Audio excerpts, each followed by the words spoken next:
Nossa entrevistada é Tatiane Igreja da Silva, pesquisadora da Universidade Federal do Rio de Janeiro, com atuação na área de doenças infecciosas, imunologia, neurociência e biologia molecular. É graduada em Ciências Biológicas, modalidade médica pela UFRJ, mestre e doutora em Biologia Celular e Molecular pela Fundação Oswaldo Cruz e realiza seu pós-doutorado no UFRJ. Ao longo de sua carreira, desenvolveu pesquisas voltadas para os mecanismos envolvidos em doenças parasitárias, com destaque para a malária cerebral e seus efeitos no sistema nervoso. Além de participar de projetos relacionados à tuberculose e à resposta imunológica a diferentes patógenos.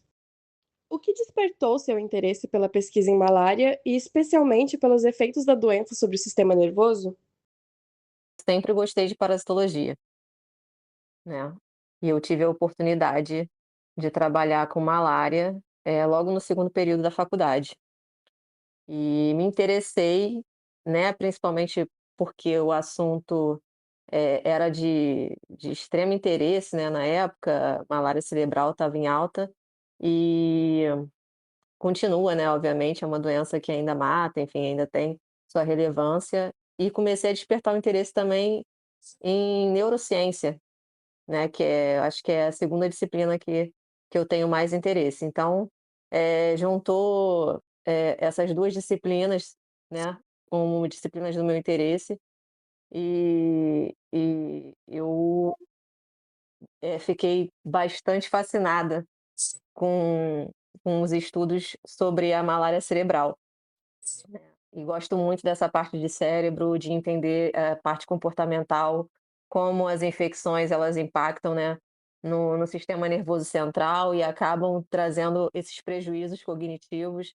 Então acabou sendo, assim, a minha linha de pesquisa continua até hoje eu trabalho com isso, né, hoje eu trabalho com a parte mais, avaliando neurodesenvolvimento, mas, começou aí, né, pelo meu interesse em parasitologia e seguido do meu interesse em neurociência. Durante a sua formação, houve algum trabalho, descoberta ou experiência que marcou sua trajetória como pesquisadora e influenciou a sua linha de pesquisa? E qual descoberta realizada pelo seu grupo você considera ter tido maior impacto para o avanço do conhecimento sobre a malária e suas complicações neurológicas? O trabalho que eu publiquei, meu primeiro trabalho de iniciação científica, eu acho que para mim foi bastante marcante e foi um trabalho, assim, que teve impacto em revistas e tal, que eu trabalhei avaliando, o papel da lovastatina interferindo na questão da disfunção cognitiva na malária cerebral. Então, assim, acho que por ser um trabalho também que eu estava começando, né, na minha carreira e ter tido tanta relevância, foi um trabalho que me trouxe bastante impacto, né, para minha vida, né, para minha carreira acadêmica. Eh, mas eu acho que, assim, no meus trabalhos, assim, que eu fiz, eu acho que, eu trabalhei no mestrado com a participação da enziminose, né, na disfunção cognitiva, né, na malária cerebral.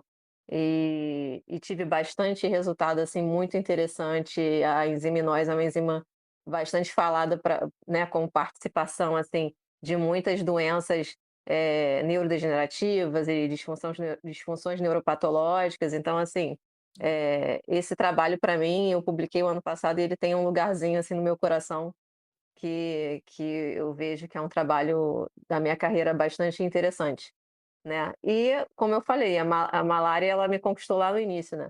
E hoje eu continuo avaliando a participação, dessa doença agora no neurodesenvolvimento, eu estou com essa linha de pesquisa agora. A sua linha de pesquisa, ela integra áreas como imunologia, neurociência e doenças infecciosas. Mas o que mais despertou seu interesse em investigar essa interação entre o sistema imunológico e o sistema nervoso no contexto da malária?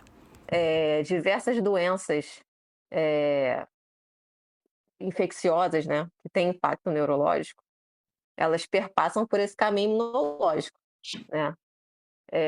Imunologia também é uma área que eu tenho muita afinidade, então, assim, essa tríade neuroimuno com a parasitologia, né, fez parte da minha trajetória. Mas é isso, assim, o patógeno, né, ele acaba despertando, né, ele acende, né, no organismo a resposta, né, inflamatória de combate. Então, às vezes essa resposta inflamatória ela é desregulada, e é isso que eu observei e que a literatura traz para a gente, que a resposta inflamatória em contextos imunopatológicos, né, de infecção, ela pode ser desregulada, e isso tem impacto, né, neurológico, né, em doenças neurodegenerativas, né, que tem esse contexto neuropatológico, traz esse impacto de trazer, de repente, uma mortalidade de neurônios, e aí, por isso, pode gerar prejuízos cognitivos, e então, tá tudo relacionado, né. A resposta inflamatória, ela precisa ser regulada, se ela não for regulada, ela traz esses prejuízos no contexto neuropatológico.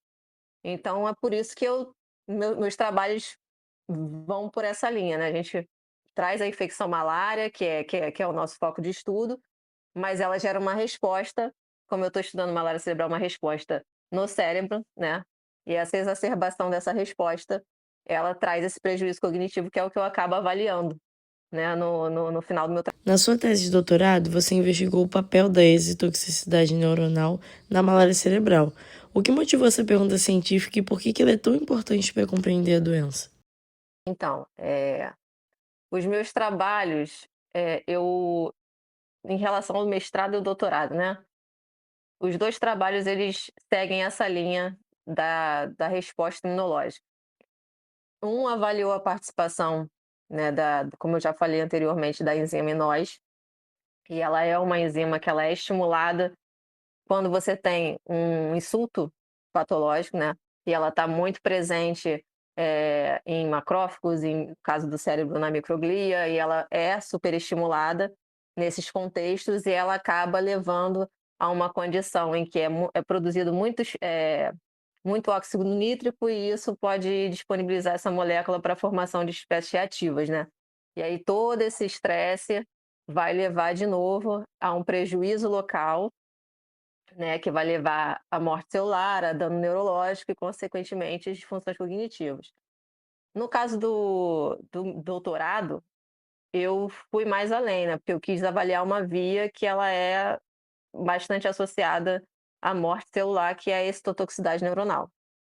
A excitotoxicidade neuronal, como o próprio nome diz, é toxicidade exacerbada, né, e isso é gerado pela superestimulação de receptores glutamatérgicos, que levam ao influxo exacerbado de cálcio dentro da célula, e isso vai disparar diversas vias de morte celular e concomitante, levando, no caso, à morte dos neurônios e, mais uma vez, trazendo esse prejuízo, cognitivo.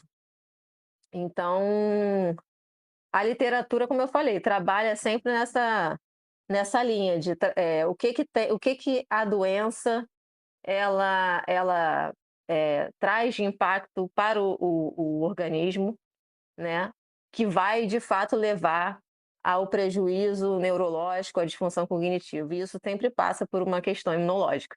Então a gente buscou alvos, né, na minha trajetória acadêmica a gente buscou esses alvos e buscou, no caso do doutorado, já foi um alvo mais associado à via, né, mas ainda analisando essa parte imunológica, analisando citocinas, como que isso influenciava essa resposta para que a gente tivesse, né, criasse, né, uma história robusta para explicar como que acontecia essa mortalidade, gerando o prejuízo cognitivo. Em um dos seus estudos, vocês mostram que, além da ação do parasita, mecanismos como a excitotoxicidade e resposta inflamatória contribuem para o dano cerebral. Como que ocorre esse equilíbrio entre a resposta imune necessária para combater o plasmodium, por exemplo, e os mecanismos que acabam causando lesões no sistema nervoso? Então, o que acontece? Como eu falei, esse é o meu trabalho de doutorado, né, onde eu vi a excitotoxicidade neuronal. Na verdade, o que eu via era que a resposta em si, né, essa resposta de estresse, de inflamação, levava ao aumento da produção de receptores extrasinápticos glutamatérgicos, e essa disponibilidade de glutamato de ativar esses receptores, né, maior, né, em sítios extrasinápticos, ela convertia a resposta de uma resposta fisiológica, porque a resposta de ativação de receptores glutamatérgicos, ela é fisiológica, mas ela é fisiológica quando ela ativa receptores sinápticos. com essa maior disponibilidade de receptores extrasinápticos, você gera uma resposta exacerbada. E essa resposta acaba sendo tóxica.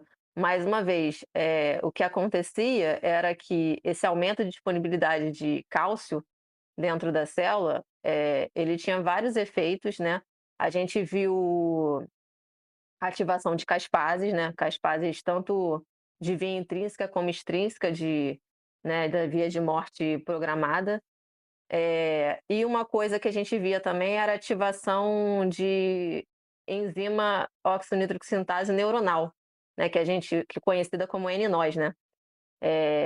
Porque o neurônio ele tem uma NOS também, que é essa neuronal, né? E ela contribuía também aumentando a quantidade de óxido nítrico, que era uma coisa que eu já era do meu conhecimento, né, com o trabalho passado, de que o óxido nítrico, uma vez que ele era altamente disponibilizado de maneira exacerbada no ambiente, ele tem essa capacidade de juntar com esse contexto aí de estresse, que, né, já tem muito ânion superóxido liberado para formar o peróxido nitrito, que é os adversos danos celulares. Então, é sempre, fora a propriedade de algumas caspases também, de clivar e ativar algumas citocinas, né, e exacerbar a resposta inflamatória. Então, tudo trabalha num contexto, né, de você aumentar ainda mais aquela resposta e aumentar esse prejuízo, desregular a resposta e causar esse prejuízo de morte neuronal, né, disfunções sinápticas, né, às vezes disfunções de proteínas importantes para que a sinalização aconteça de maneira fisiológica. Então você tem uma perturbação da resposta fisiológica e aí acaba tendo o dano cognitivo.